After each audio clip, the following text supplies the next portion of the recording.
I have a couple knots that I find easier to remember when I think of the left overhand loop. The left overhand loop was my beginning of the bowline.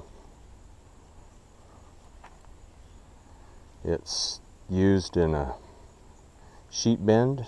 It's used in all kinds of knots, but that left overhand loop is an easy one to try to familiarize myself with and step off into other knots with.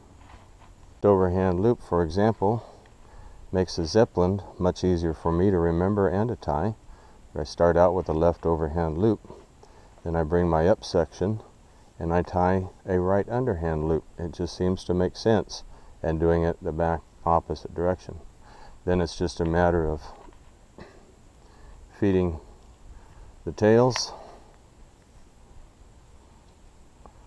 pulling the tails, dressing it, setting your knot, and there you have the Zeppelin. It was, again, there's a left overhand loop, a right underhand loop, simply pass the tails through the hole, pull the tails, pull the line, pull the tails. Probably want to put a stopper knot at each end, but this is just a figure 8 stopper knot, some kind of a double overhand stopper knot. That's how I remember to tie the Zeppelin. Another knot that I find is easier to remember by utilizing the left overhand loop is the running bowline. I start with my left overhand loop, run it around the standing part,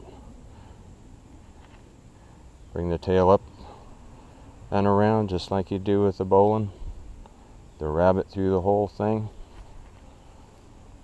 tie and dress your knot. I have a running bowline.